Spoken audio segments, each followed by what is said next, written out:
Good evening, ISP families, and welcome to the Annual General Assembly.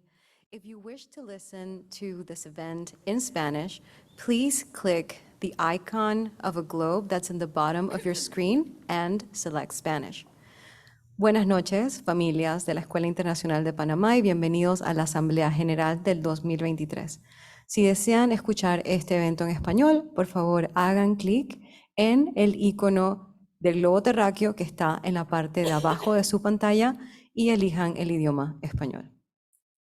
It is my pleasure to introduce the chair of our Board of Trustees, Mariela Paredes.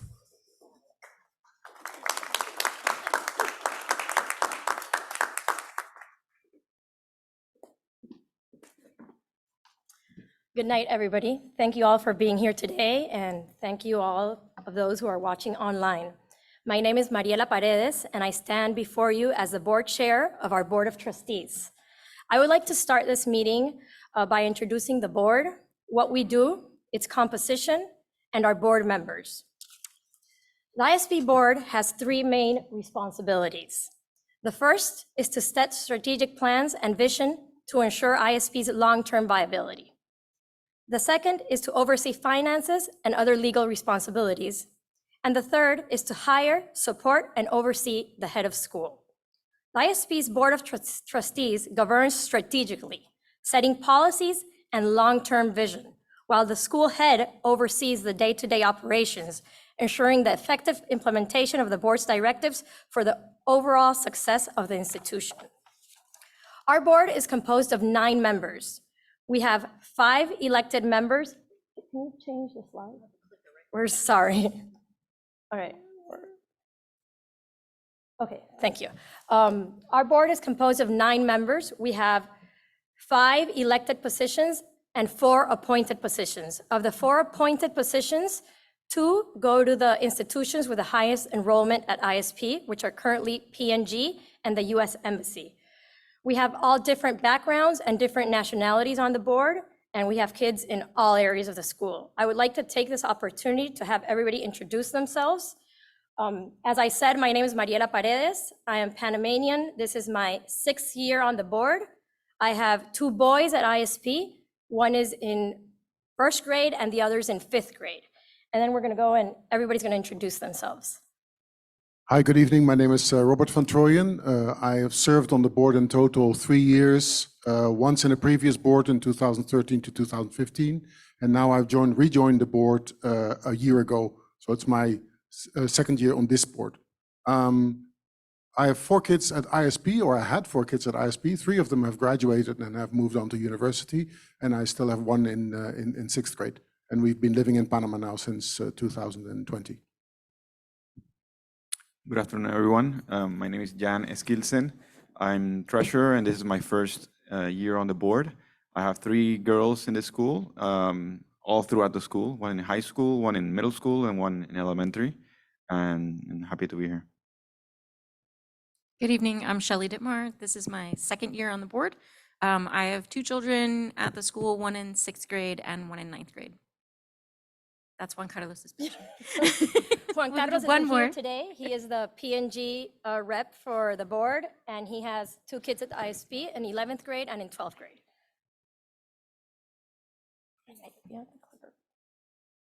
Hi, everybody. I'm Raphael Quinn. I've been on the board going on 6 years now. My son Bradley is in 4th grade. Alaya will be joining us next year.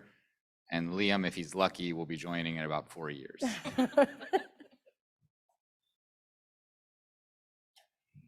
Hello, everybody. I'm Gretel Siniglio. I've been serving in the board. This is my 3rd year. I have 3 boys at ISP, a senior, another one in 10th grade, and another one in 7th grade. My name is Marta Ferrer. This is my 2nd year on the board. I have 2 kids at ISP in grades 9 and 11, and I'm from Panama, and I'm also an ISP alumni. That one was me at our first quinceañera in Panama. Good evening. My name is Moritz von Wimowski. I'm new on the board. I'm elected since this school year. I have Carolina, who is a K student, and Carl will be a PK student next year. I'm German. Looking forward to work on the board. So in the last school year, we had Carlos Giraldo, Eduardo Caruso, and Patrick Kelly, who left the board, and their contributions were incredible. Carlos served as president and VP during his time on the board. Eduardo was head of the HR committee, and Patrick Kelly was head of the construction committee. We have 3 standing committees on the board. We have the finance committee, whose head is John, and Rafa is also on the finance committee. We have the audit committee led by Gretel. We have the governance committee led by Robert, and we have the DEI committee led by Shelley. Those are our standing committees right now. So to start off the night, we're going to start from key messages from the board. Then I'm going to present the agenda, and we're going to go through the agenda and different presentations.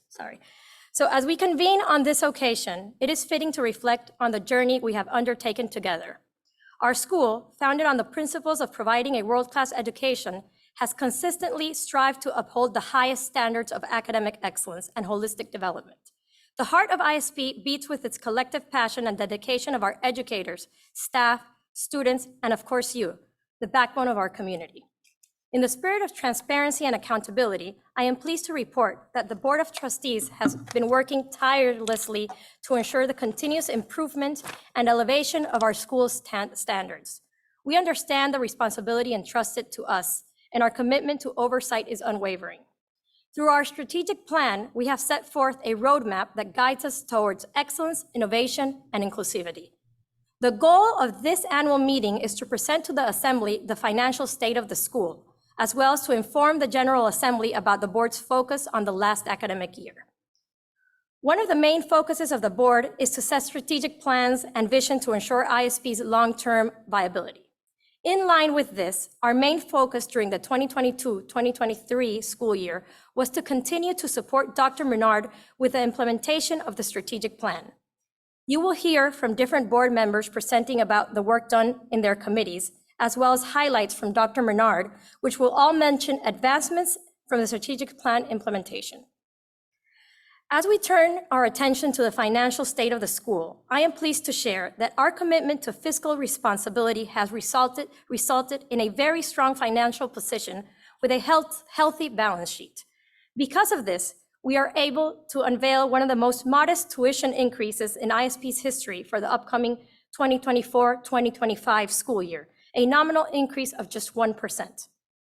This represents an average increase of $9 for PK parents, $13 from PK 4 to 5th grade, $15 from 6th grade to 8th grade, and $17 from 9th grade to 12th grade. This increase underscores our dedication to maintaining accessibility to a world-class education for our community. And it's worth noting that during the pandemic year, we refrained from increasing tuition in recognition of the exceptional circumstances we all faced. We worked diligently to maintain and improve the school. And during the 2022-2023 school year, we were able to achieve significant milestones. We constructed 10 single-use bathrooms, and we continued our investment in technology, investing $660,000 to keep our school up to date and at the forefront of educational innovation. Investments during the 2022-2023 year also extended to our science labs and the middle school soccer field, enhancing the overall learning and recreational experiences of our students. While Dr. Menard will delve into more details about the status of our strategic plan in her speech, I want to highlight some key initiatives. As part of the plan, we have destined $8 million to invest in our facilities. As part of this investment, we will be building 10 educational pods, reinforcing our commitment to blended learning, which will help us ensure personalized education can happen anywhere and at any time. Additionally, we have planned the construction of a new 2 to 3 story high school building, addressing a vital need for our campus. In closing, I extend my deepest gratitude to each and every one of you for your unwavering support, especially the PTA, for their tireless dedication and daily support to the school. Together, as a united community, We will continue to build on the success of the past and forge ahead towards a future where the name ISP is synonymous with educational excellence. Thank you, and let us embark on another year of growth, learning, and achievement.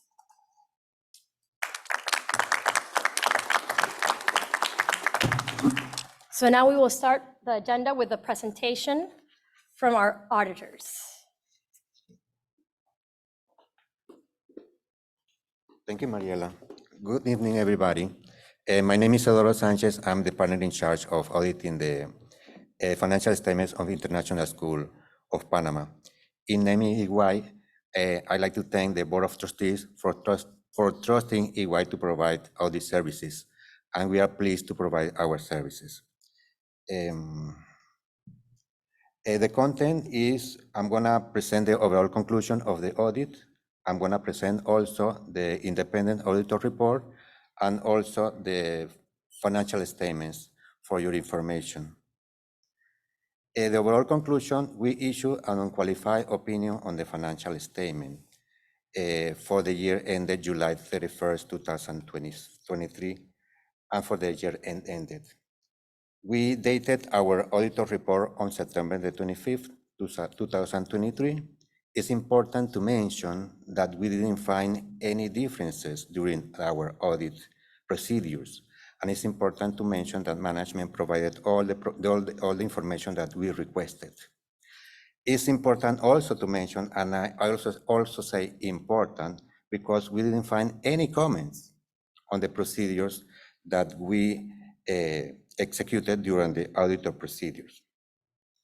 This is the first page on our auditor report. I want you to focus on the second paragraph on the auditor report that says that, in our opinion, the financial statement presents fairly in all material respects the financial position of the school as of July 31st, 2023, and for the year then ended.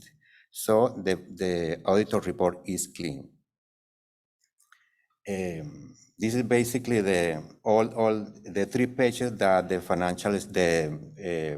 auditor report have, according to international auditing standards. And as I mentioned, it was dated September the 25th, 2023. The financial statement, there is here I'm presenting the assets. Total asset is 51.3 million compared to 48.9. If you can see, the increase is in cash and time deposits. And on the other side, the liabilities and equity, if you can see, the equity has an increase that represent the income that the net income that the school have as of July the 31st, 2023. Also, if you can notice, the tuition increased compared to previous year, and total income also increased. Interest income also increased. Interest expenses increased a little bit, but if you notice, the annual profit is 2.2 million compared to 2.1 million of previous year. This is basically our presentation, and thank you, the Board of Trustees, for trusting us. Thank you.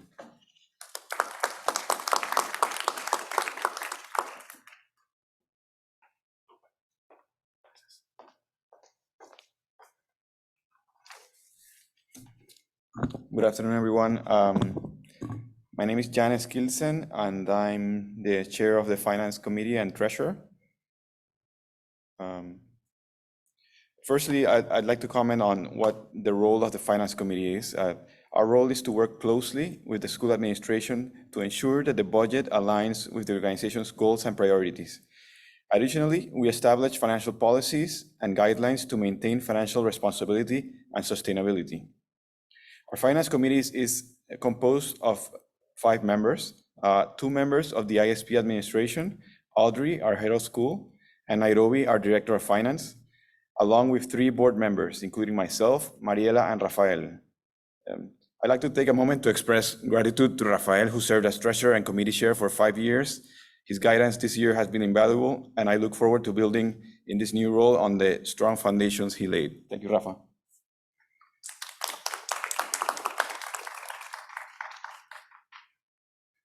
Now let's delve into the financial results for the year ending 2023, July 2023. We are pleased to show a net result of 2.2 million, slightly above the results from 2022. This positive outcome is driven by a total revenue of 25.7 million, which is the result of a 99% school capacity at our school. Our administrative and operating expenses are allocated to support our academic excellence, interactive curriculum, and investments in STEAM instructional items and equipment.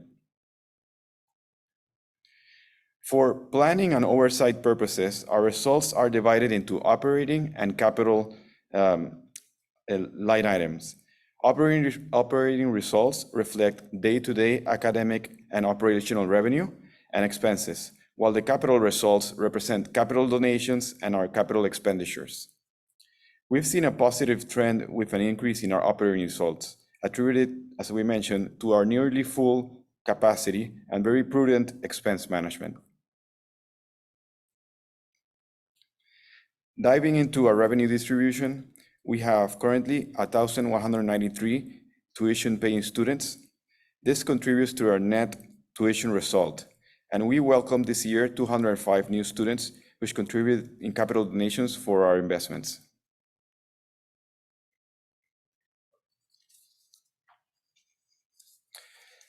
Academic personnel compensation continues to be our highest cost, representing 63% of our total cost and expenses, in line with our priority of providing a strong academic offering.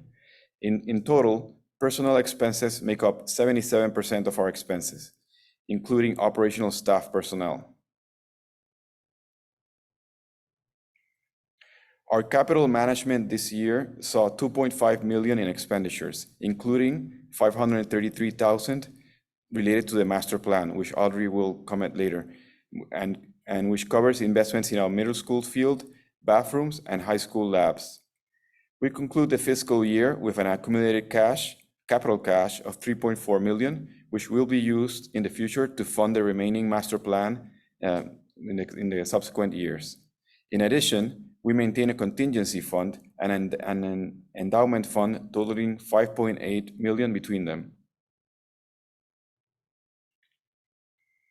As we look ahead, we will continue executing the master plan, funded by capital donations from new students and our accumulated capital cash. For the school year 2024 until May 2025, we have approved a modest tuition increase of 1%, the lowest in 9 years when you exclude the pandemic year. This translates into an average monthly increase of $15 per student. Thank you all for your attention and support. I'll now hand it over to Robert, who will talk to us about the governance committee work.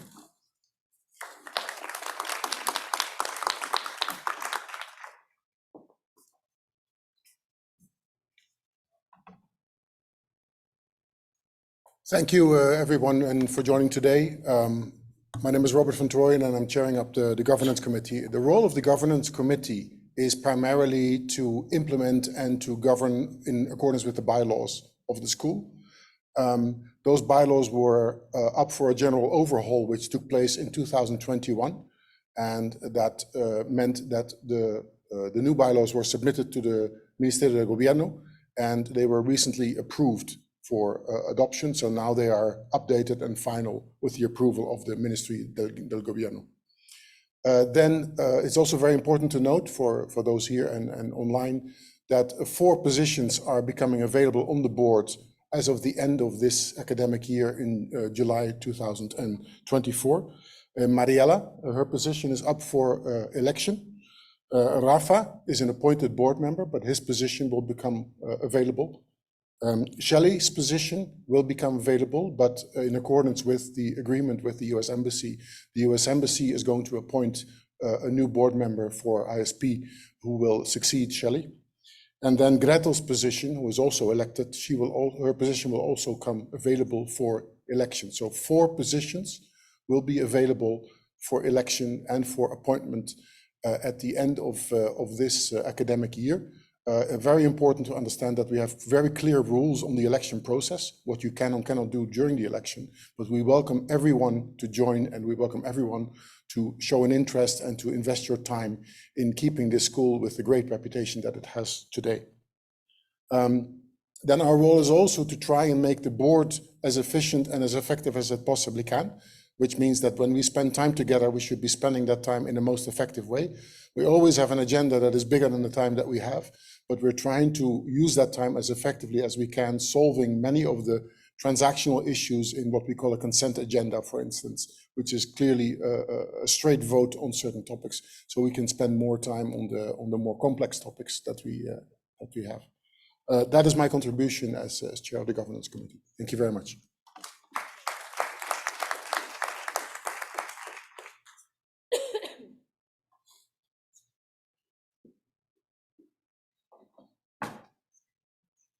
Hi, I'm Shelley Dittmar. I'm chairing the DIA committee, which is Diversity, Equity, Inclusion, and Accessibility.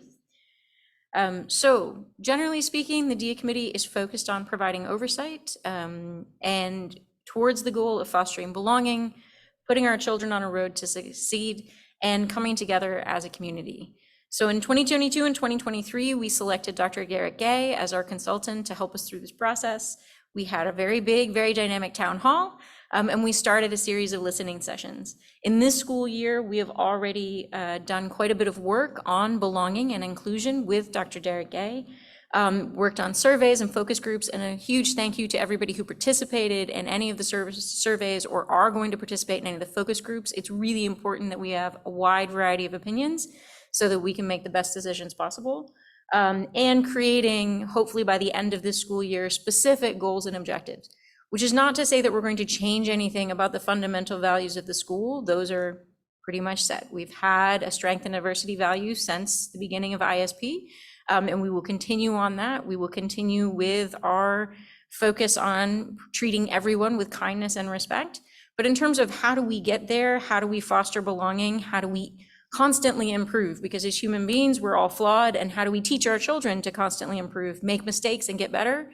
That's something we're hoping with Dr. Gay's help, we can analyze the data and come up with some specific steps moving forward so we can all move together as a community towards these shared goals. Thank you.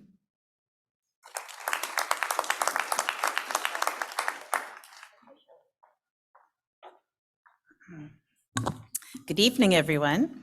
My name's Audrey Menard, and I have the pleasure of serving as the head of school in this wonderful organization. And today I have the opportunity to fill you in on sort of the State of the Union from my end of the thing. So I want to start by just giving a warm welcome to each of you. I thought I blew this up enough that I wouldn't need my glasses, but apparently that's not the case. So a warm welcome to each of you as we gather to reflect on this journey that we've shared here for you through the 2022-23 school year. So again, this is about last year, not this year. Your presence today here is a testament of the strong bond that unites all of us together in our commitment to ISP, their children, their education, and their growth.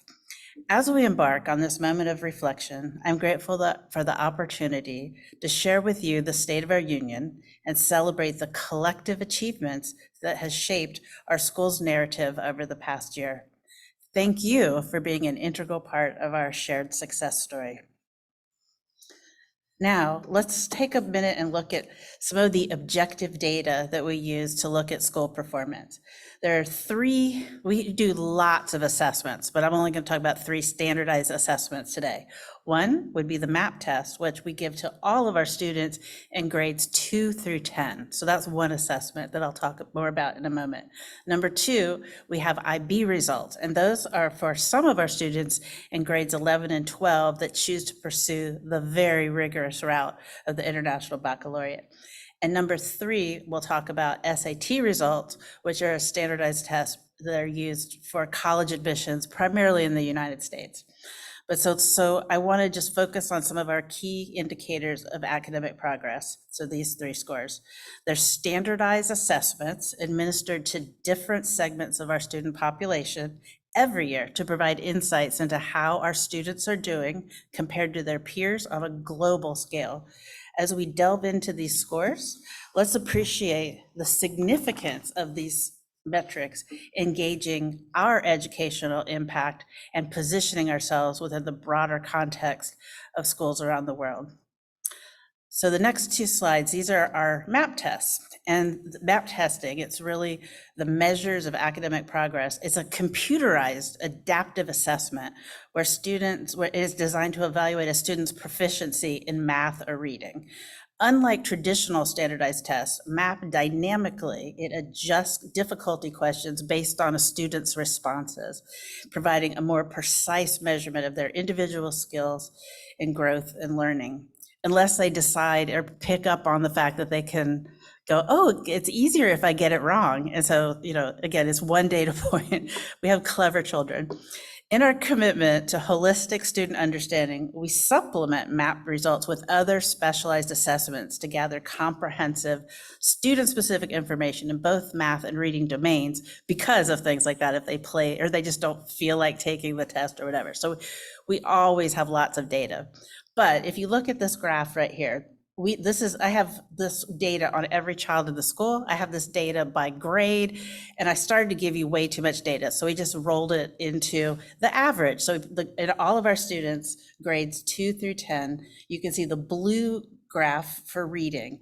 That's us, ISP, our scores compared to other scores that were offered. So we clearly outperformed the red bar, which is all the United States of America, all the students that take this test.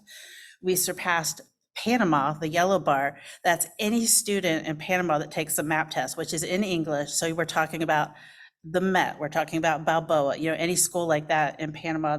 So our kids have surpassed that. And the green are the international scores that take MAP, which is, it's one of the most common tests in the world. So you can see our kids, despite COVID and everything else, our kids are doing well in reading. Likewise in math, same trend you can see here. The blue is us, the red is the USA, the yellow is Panama, and the green is international. So again, you can see how we're doing there. The next one I want to talk about is IB. This is a harder tale to tell because I need to give you a little more detail. So first, just telling you what IB is about. So if you don't have a 11th or 12th grader, you may go, what in the world? So IB scores refer to the results achieved by students in the International Baccalaureate, which is a globally recognized education framework emphasizing a well-rounded and rigorous curriculum. Some say it's the golden standard of all education. Students are assessed through exams, projects, and other coursework, and their performance is scored on a scale. It is noteworthy that starting in 2021, we expanded access to IB classes for all students in our school, providing an inclusive opportunity for a broader range of learners to benefit from the enriching and internationally recognized IB curriculum. Unfortunately, a common practice out there for IB is a lot of schools put kids in IB classes, but then when it comes time to the testing, they don't allow them to take it, so it falsely inflates all of these scores. So it's just a shift that we've made consciously because we believe that even if a kid doesn't pass their IB exam, they still get an IB diploma. The universities still see, wow, they chose the most rigorous path and they're better prepared for college. And so we don't want to prevent any child from having the opportunity to see what they can do and to prejudge them or put them in a box and saying, I need my scores higher.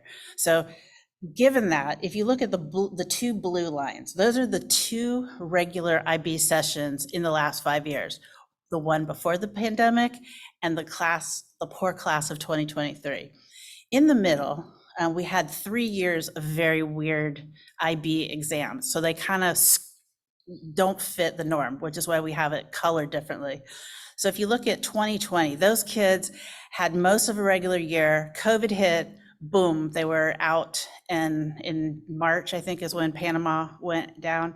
And that year, there were no exams. Grades were based only on the teacher predicted grades instead of externally validated exams and the internal assessments. And so look, globally, the pass rates went way up. If you look at 2019, the global pass rate was only around 78. Boom, the whole world went up that year because they didn't have to go through any of the exams or anything. So that was, our pass rate was 100%, that we were still then gatekeeping, and the average score was 32, which was on par with what we had the year before. 2021, now these kids have sat home for a year, plus some of the year previously.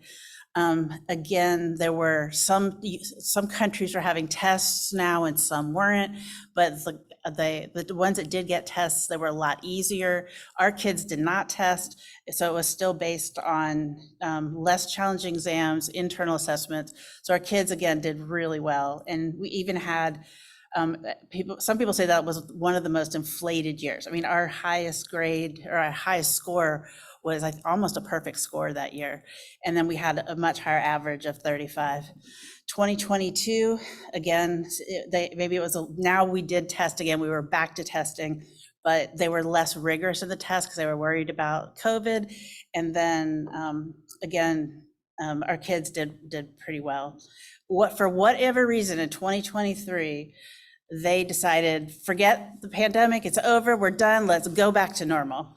And you can see the whole world global rate, again, dropped from 88, 86, back down to where it had been before the pandemic. I mean, everybody reeled, and our kids came in at 73% passage rate, while it's lower than 2019. Again, at this point, we're allowing all children to take the exam.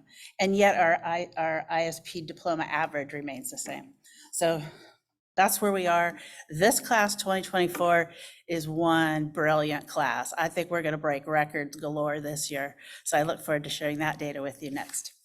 All right, the next statistic to share with you are SAT results.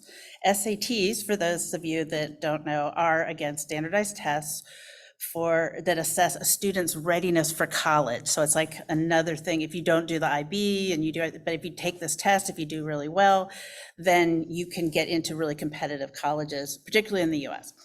The SAT stands for Scholastic Assessment Test, and the scores are based on performance in sections of math, evidence-based reading and writing, and there's also an optional essay that they can write. And the scores provide colleges with a standardized measure of a student's academic abilities and are an important factor considered during the college application review process. Okay, so if you look, we are doing really well. The scores that you need to get really to get into a competitive university at 1,200 or above. 1,000 is considered average. You can go to college with 1,000, but 1,200, now you can look at the competitive schools. So in the last 3 years, we're all 1,200 or around 1,200 or above, where the world average, you can see, again, is around 1,000, which says you're prepared for college, but maybe not a super rigorous route. So those are three of many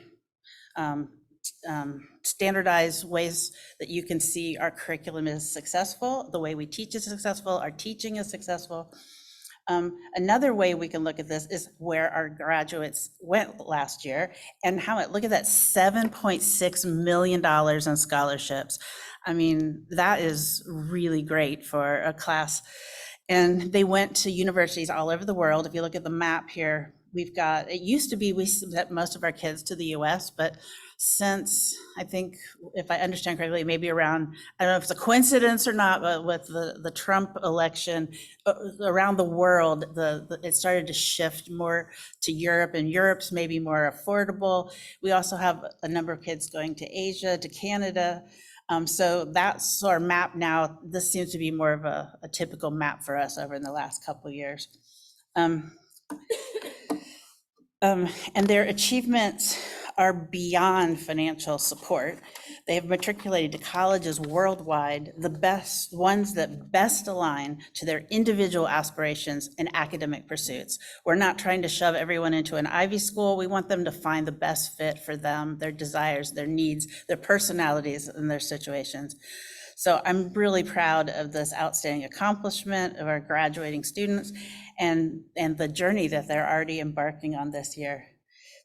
I'm not reading all these, but just show you, we had kids go to all these schools in the United States, and this is all available from our guidance office if you want a deep dive. Schools in Canada, schools in Europe, schools in the UK, Latin America, Asia. We had 4 decide to go on a gap year, which is not a bad idea at all for some kids, or sometimes they just need to not do something for a while before they have to do something really hard again and do service work. There's a lot of exciting gap programs. And then Korea, and we even had one go into the military. So lots of options. And remember, we're a diverse school. We have all types of kids. Okay, moving forward, my fellow board members have mentioned the strategic plan, and I am going to give you just a really short high level of the strategies and what we accomplished last year. All right, so number 1, interdisciplinary and accessible learning. That one, we introduced the ISP Way, which we are so excited about. It's a comprehensive framework detailing the standards of excellence in learning at ISP. So instead of a teacher showing up with whatever they learned at another place and teaching it here and then going somewhere else, now we have our way of teaching and learning at ISP. And all the teachers, when we interview them, right now we're interviewing some teachers for next year, we show them the ISP Way, we have them show us lesson plans that are aligned. We talked about how we do assessments, and it's really fabulous. It's really making us have one way of being rather than as many teachers as we have ways of being. So that's been really exciting. Character. Our focus on social and emotional learning has extended to leadership and teachers. So we're training them to help students, to help adults, and fostering growth, especially after the pandemic. And then we've also been working on leadership opportunities for our kids, which is a big part of our SEL, or character committee. Sustainable facilities and practices. I'll get much more into that, but there we've accomplished our master plan, and we've also worked on a facilities plan, and we're also working on promoting sustainability within our community and beyond. We've done some really interesting work around that and how we can improve leaving the planet better than we found it, at least what we can do. Continuous learning, that is a terrific strand where we are working on professional development for our staff, and it has been really enhanced, and including their participation and design and input. And it's also been complemented by an evaluation system that we've put in place that is aligned to the ISP Way. So we're measuring what we're expecting of our teachers, and that usually has good success. Strength and diversity. Our wonderful Shelley Dittmar already talked a bit about what we've done there, and I'll just repeat that we are collaborating with Dr. Gay. We've initiated a plan to cultivate a sense of belonging through our community. And the next one is data-driven decision-making. I'm trying not to be too educational ease language, but I don't know how else to say here. We've implemented a multi-tiered system of support. So I know that's a lot, but like multiple, like your kids are in one place, if they aren't succeeding, then we've got things in place to help make sure they succeed. And if they're still not succeeding, have another tier where we give them intensive support. So we have implemented that. We have win blocks. We have so many good things happening, targeting especially our struggling learners. What do we do when kids don't learn? We need an answer for that. So that's what we're working on there. And then streamlining systems, our student information system with our learning management system and data collection, so that we can really understand how our kids are doing. And finally, aligned programs and systems. That's where we've completed a curriculum and communications audit. We've determined lots of pain points, and we're finding solutions. And we are also we've successfully aligned our information technology, IT, with educational technology, ET, where in most schools, that's kind of a rub. And so where we've worked through that, and we've really created a RACI chart with really clear responsibilities and who we collaborate with and who's responsible, and it's really moving a lot more smoothly now. So these achievements, I think, underscore our commitment to excellence and continually improving the school across various facets. I'm also excited to announce we are about to release, because people keep saying, I don't know about the strategic plan. And here I'd love to go into great detail, but it's just too much. So we have created this amazing, professionally done podcast that you can listen to on your morning run. You know, if you want to go grocery shopping, if you're driving around town. And so what basically it's going to explore, it does, I mean, it's done. We're rolling it out November 29th, and it's going to explore these 7 pillars. We're also going to sneak in a little extra with Dr. Gay doing some deep dive around his work when he's here. So we'll be adding that bonus session soon. And you can learn all about our key stakeholders, hear success stories, and discover the driving force around all of our strategic planning. And by the way, we're halfway through. So it's a good time to, if you don't know about it, it's a good time to know, because pretty soon we're going to be launching the next one. All right. The ISM Climate Survey, In the spirit of transparency and continuous improvement, we also want to share with you highlights from our recent ISM Climate Survey, which was February 2023. And by the way, the next one will be January, February 24. So it's just around the corner. So we've had really good representation in the first one. We had even better participation in this one, and we're hoping it'll be even better the next year. I just want to underscore, when I share this data with you, we really look at it closely, we really listen, and we really act on it. So I just want to be clear that we want you to do this. So this is another compass that's guiding our path forward. And so based on your valuable feedback, we're committed to addressing key areas to elevate the ISP experience. And here's a glimpse of our focus areas for this school year that I hope you've already seen us working on it, but building community. We know very much that we need to strengthen the sense of community. It's paramount. We are concentrating on fostering connections among parents, students, faculty, and creating a more supportive environment. So that has definitely been something. The PTA has been amazing working on this. My team has been amazing working on this. The kids are working. I mean, everybody is just like working hard on this. So I hope you're feeling some of that change. Improving communications. We have had focus groups, we had surveys, and I just hope we acknowledge the need for improved communication. We've enhanced our strategies to ensure timely and relevant information reaches all of you, and we've tried to go more to the DM with SECTA, and then less with the emails. And then with emails, we're trying to say this is just FYI, or this is action. Like, we're just trying to help bring down the noise. We're very open to your thinking, and we want you to know that open and effective communication is our shared goal. So please continue to work with us. Another one is upgrading the cafeteria experience. Your feedback about the cafeteria experience has been heard.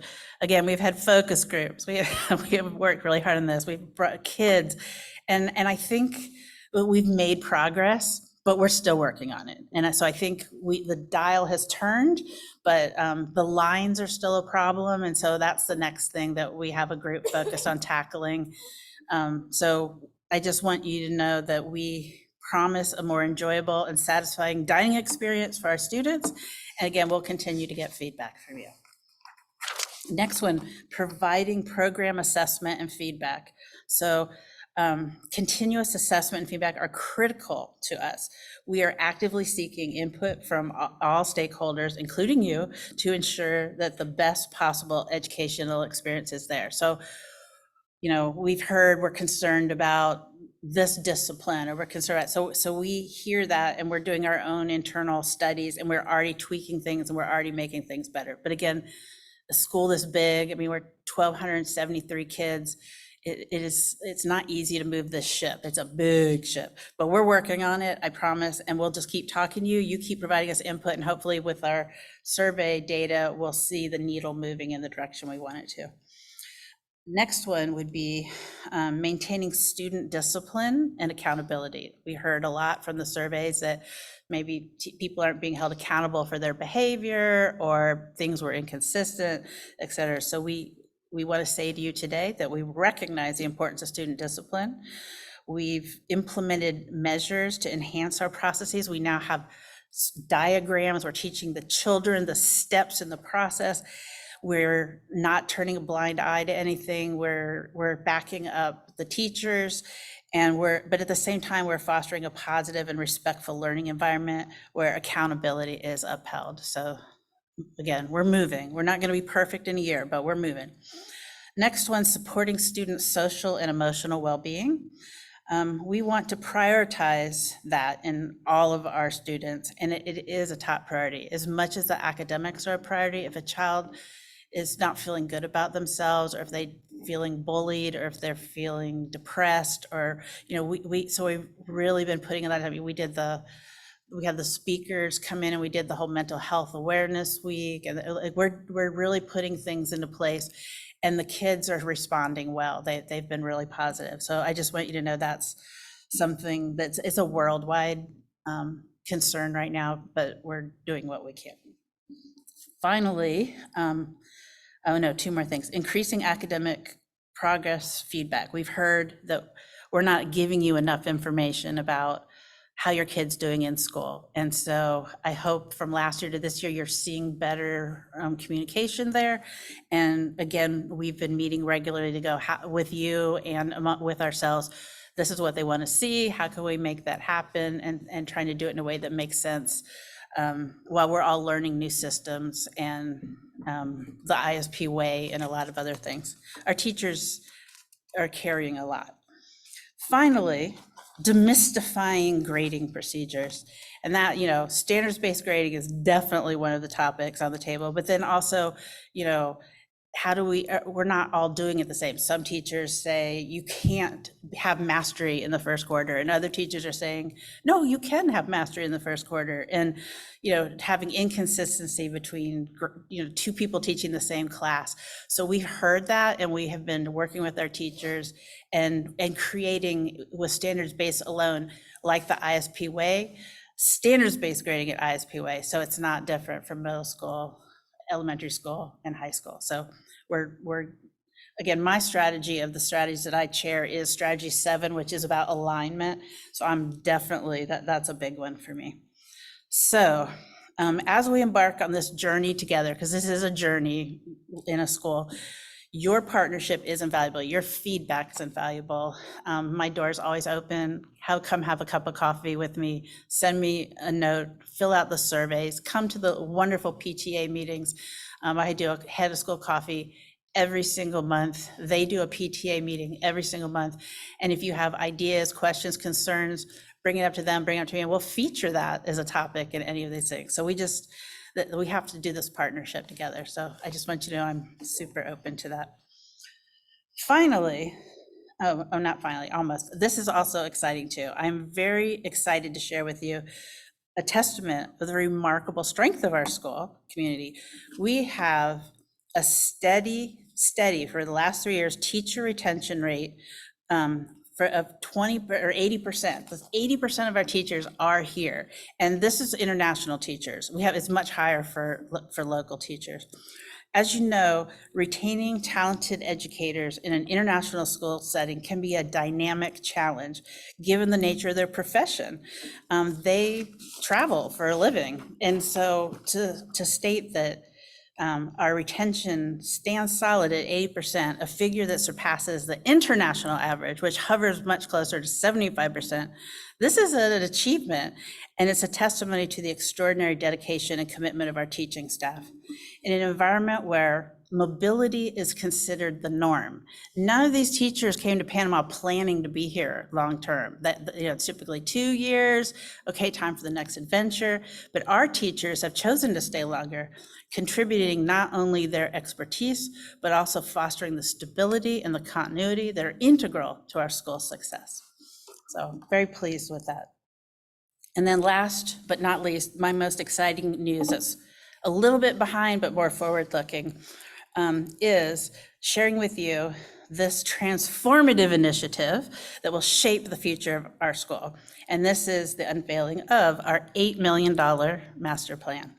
This is a comprehensive plan that encompasses 3 distinct phases of construction, each designed to enhance the educational environment of our students and strengthen the infrastructure that supports our community.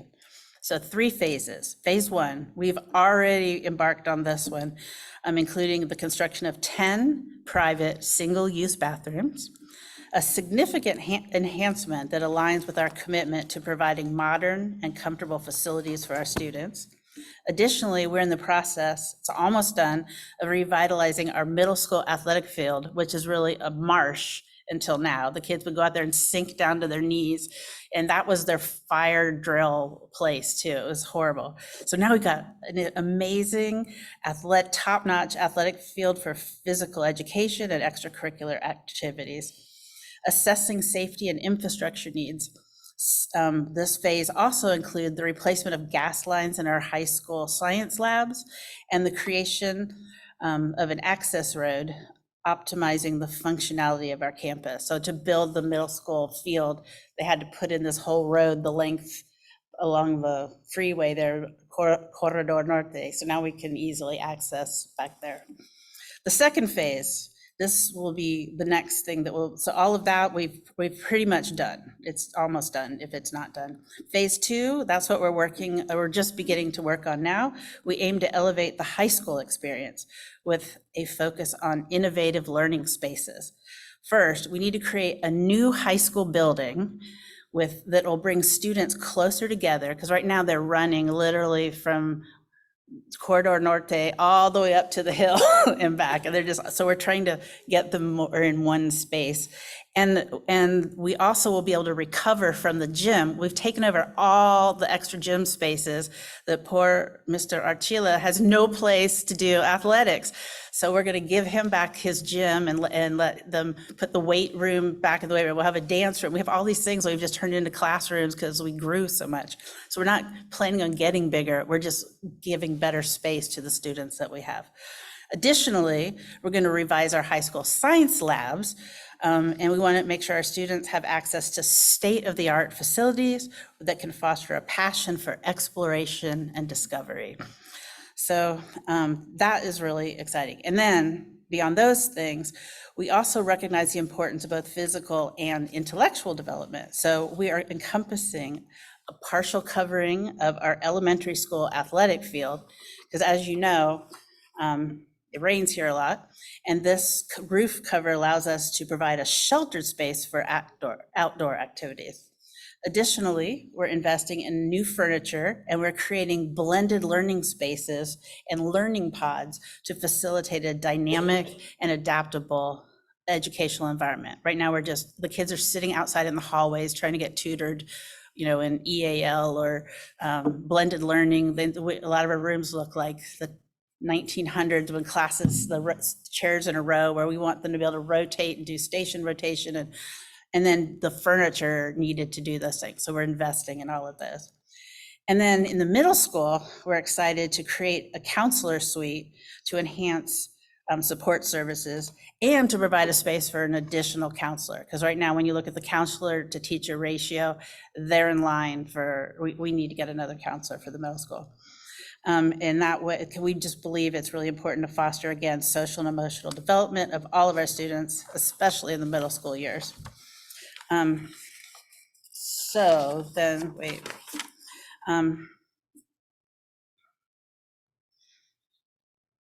We did that. Okay, and then together, did I miss a page?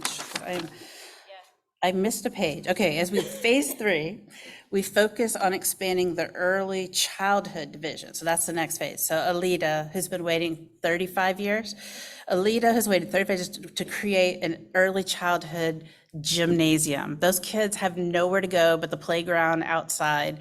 And there's a lot of those children, and they have special needs. They can't use the same facilities that the older elementary kids can have. So they need a place, a dedicated place for physical activity and promoting their overall well-being. So another phase, similar to phase 2, we're going to include investments in new furniture, again, more blended learning spaces and learning pods, ensuring that our educational spaces remain at the forefront of innovation. So finally, together, these phases represent a significant investment in the future of our school, embodying our commitment to providing a cutting-edge and holistic educational experience. And your ongoing support is crucial as we embark on this exciting journey toward a brighter and more innovative tomorrow for ISP. So thank you.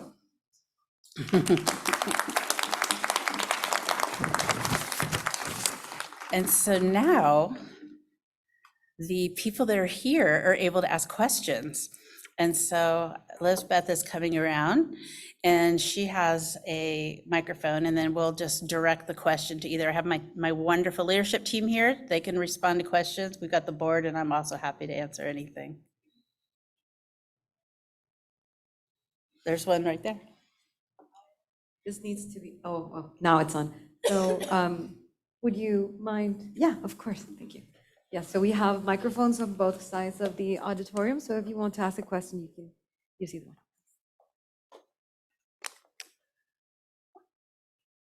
Good evening. Just check the volume on that. Steve Purdom, parent of a child in grade 7 and grade 10. First of all, I'd like to thank the board and the leadership team for their presentation. And also, I think it's an excellent result to be able to deliver a 1% fee increase in a 10% inflation world. So congratulations. I had a quick question on the plan, the master plan, Audrey, just in terms of the phase 2 and phase 3. Can you give some rough dates in terms of when those items are being delivered, obviously within the context of the full action plan? Yes, so we have, we're looking at the next a 5-year plan. So the first one, it'll take a good 2 years before we've got the high school built, and hopefully we'll do the labs within that time, and hopefully we'll do the covering of the elementary school gym. So we're going to try to do those 3 things in parallel, and then the next year it'll take a full year to do the early childhood gym. And then we're going to do, depending on cash flow, because we're not planning on borrowing money. We're using capital as we go. So we'll do as much furniture in the pods as we go. So maybe we'll do more sooner, more later. Every year, every month, we're checking our finances and adjusting. But we believe from our projections that we should be fine to try to do this within a 5-year bend. Thank you. Yeah, and just one follow-up question. You mentioned you'd talk a bit about sustainability in terms of the school. Can you just touch on that a little bit and expand on that, please? Absolutely. So we still have one more phase of the solar panels to do, and we don't know exactly where that's going to go yet. So we're thinking on top of the roof over the elementary school field. We're thinking that's probably a good spot, but we're waiting on the architects to help advise us. So that's one thing. And then we'll be 100% solar run, where 2/3 of the campus right now is run by solar panels. In addition to that, we've worked with a company that's come and analyzed everything we do when it comes to sustainability. And so we have many plans, including reducing any multi-use waste on campus. So, just having nothing that that you use only one time. I think I said that backwards. Sure.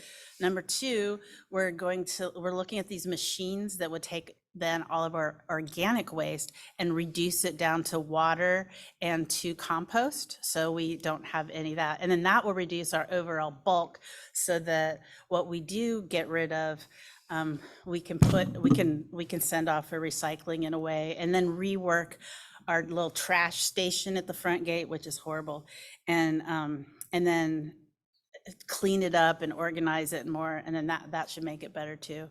We also, on the other side, are working on educating our students. We recycle all over campus. We invite parents to come, bring your recycling here. And then we also have a group of students that are in grades 6 through 12. They're working on the green flag, and they're looking at initiatives for the school, like reducing wasted water by putting these little caps on the water valves. It reduces the amount of water. You have high pressure, but less water that comes out. So that's an initiative. So there's there's a whole plan around this. It's really exciting, and it's really fun to involve the kids in it. Okay, thank you. Thank you. Thanks for the questions.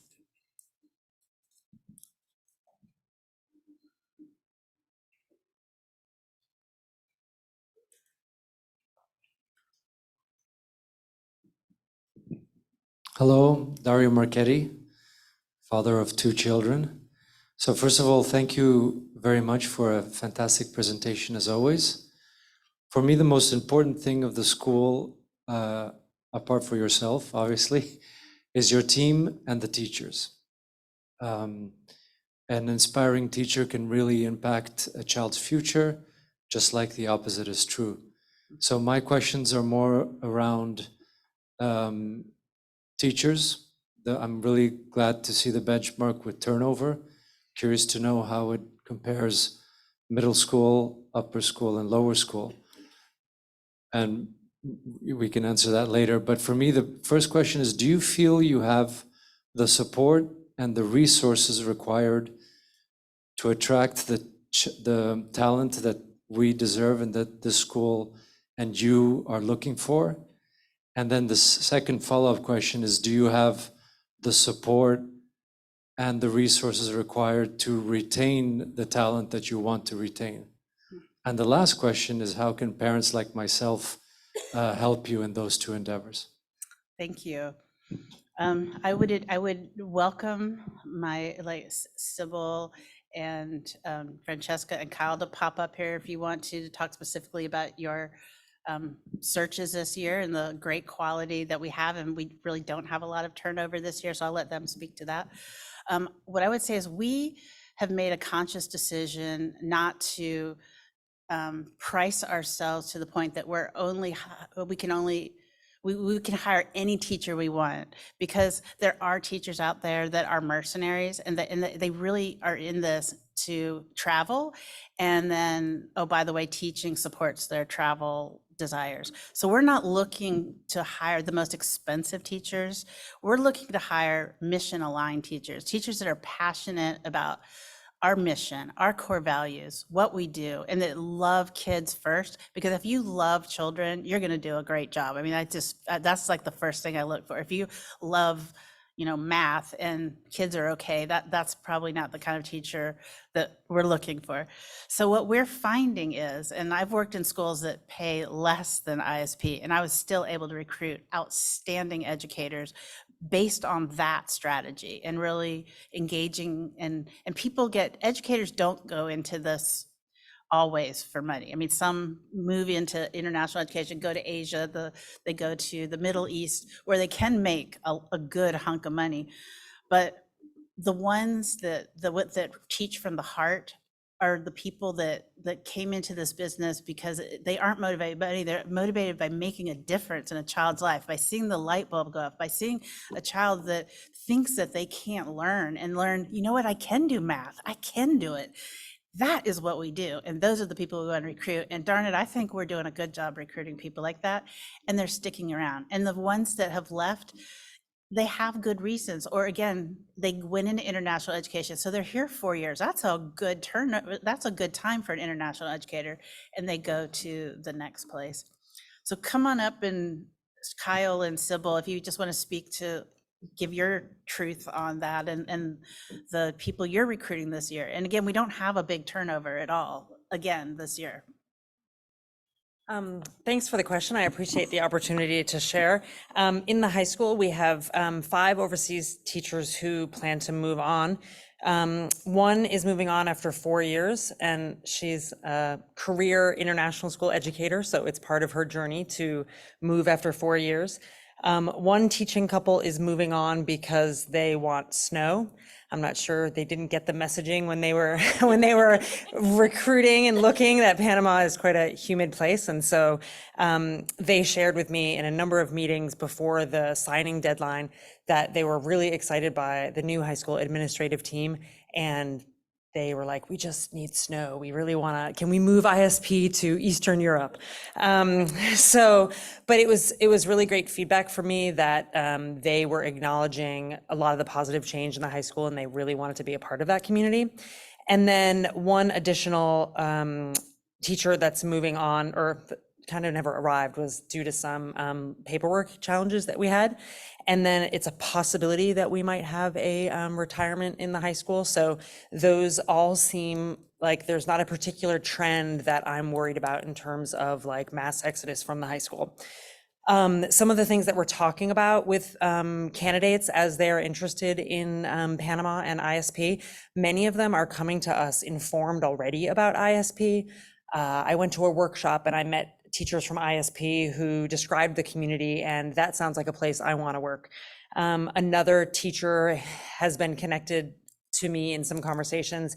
They have a friend who currently works here and is giving them the inside scoop about the high school and what it's like to work here. And there are 3 particular things that we're focusing on in terms of high school recruitment, but it also goes for middle school and elementary as well. People want compensation, they want career opportunities, and they want community. So in a recent high school survey, we had, and very similar for the middle school survey as well, that one of the strengths that teachers identify here is community. So we can speak honestly and meaningfully about what it means to be a member of the ISP community. The compensation package is competitive, and I also like to tell people that it's more than just the compensation that you're getting, and the benefits is, you know, your salary, but of course it's the opportunity to live in Panama, travel to all of the beautiful places that exist here in Panama. I consider that part of the salary and benefits. And then the immense career opportunities here. So our strategic plan, you saw the number of committees that we have. And so when we interview people, we share with them that you have an opportunity to lead if you want to join one of these committees. You have an opportunity to grow in areas like AI. So currently ISP is one of the leaders in this whole region around the work that we're doing with AI, with some really committed educators and Audrey's AI task force. And so when people are saying, how can I grow? How will I be supported? There are myriad opportunities here. And we've had a lot of strong applicants that we've been engaging in meaningful conversations with about the ISP way. And we're having a lot of success already. That's a quick snippet.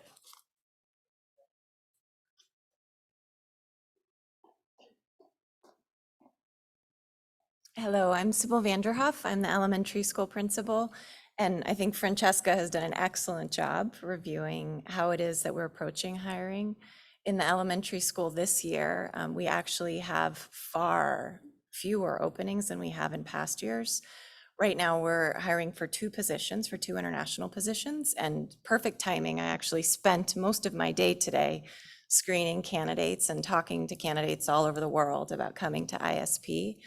I think that from my perspective, I see that the numbers that we're recruiting every year are getting smaller, and I think that that's due to several things. One, I think we're getting a lot better at keying in on like what exactly the profile is of a successful ISP candidate and teacher. And some of the things that I'm looking for now in the teachers that I'm hiring is I want a really good values match, like Dr. Menard was talking about. Like, we're not necessarily looking for teachers that have been teachers for 25 years and, you know, have done this forever and have a very fixed mindset on how education works. What I'm looking for is like eager, enthusiastic, really smart, passionate people that are connected to the ISP way and to our values. And those people, even if they come with 5 years of teaching experience, I know that those people are willing and they're malleable and they'll work with us and they'll help build and create this vision that together we have. And so that's what we're trying to hire. And I think last year we hired much more than we did this year, but we hired so well. And the new teachers that we got in the elementary school that I can speak to are that. They're mission aligned, they're eager, they're ready to like roll up their sleeves and get to work. And we're looking for more of those teachers. So we're really excited about the 2 positions right now that we're hiring in elementary school.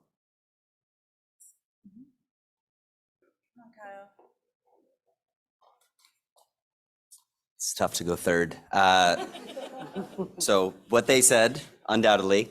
In the middle school, we had 2 positions to hire for. We've already hired 1. One thing just to add on to that, all the amazing things that they've said is the pool of applicants that we get to pull from is deep. And so that's great because it allows us to be really selective. And so, for example, one of the positions we're hiring for, so far we've had about 30 applicants. We've screened about 10. We've checked references, and we've left so far after panel interviews and checking with references, feeling like they're good but not great. And so we've made the decision to keep looking because we have such a deep well that we can pull from. And so I'm confident, based on previous years as well as who I'm seeing in these interviews so far, that we have a great package and a really good reputation within the international school community to pull some of the great educators from the world. And so while we can't compete with the Middle East or East Asia in terms of compensation, I do think people are coming here for other reasons. As part of the strategic plan, we just launched the staff development program, which is a leadership pathway. And so we're trying really hard to invest in the people who do come to our school to say, you are great. We see you as a future leader, and we want you to stay here because it contributes to the sustainability of our school. And I think professional development opportunities, community, as Francesca said, those other factors really often outweigh whatever compensation package it is. And so I'm very confident that we're getting great teachers. I think our track record over the last few years has shown that, and then our very high retention, I think, supports that too. And then to answer your last question, which I love, how can you support us? I think the best ways to support this endeavor is, 1, spread the good news, because there's people out there that keep saying, all the teachers are leaving ISP, and they're not. And it is sad when they leave them. The kids do get attached to them, and they know they're leaving, and they talk about leaving, but it's not a bad thing. It's a normal thing in a school like yours. So if you hear parents worrying, tell them you were here and you understood, and we're doing well. And the other way you can support is just support the teachers in the sense of, letting them know that you appreciate them, because teachers don't hear, they hear from us a lot of good news, but they don't hear maybe more in the elementary school, but their room mothers and stuff, they get some praise and help. But after elementary school, the poor middle school and high school teachers, they hardly get any good news. So any little note or anything positive that you can share with even your child's teachers means a lot and helps them work just a little bit harder to take care of your kids. So thank you. Any other questions? In defense of the itinerant lifestyle, sorry, just remember too, when the teachers leave, it's not personal. I haven't lived in the same location for more than 4 years at a time since I was in 8th grade. Really, I loved every place I've ever lived. I didn't want to leave. They don't want to leave either. But sometimes snow is really actually very important to your life, and you've got to move on. But as someone who constantly leaves, I would too. Like, if teachers leave, oftentimes it's just because this is something that you kind of get used to it. And for people who live in the same place all the time, I think it's really hard to understand. But at 3 years, I'm like, okay, I'm ready to go. Let's move on. Something new, something different. So please also keep that in mind and share that as well, is that it's just it's a life, right? It's a different kind of a way to live. So, but yeah, 8th grade was the last time I lived anywhere for longer than 4 years.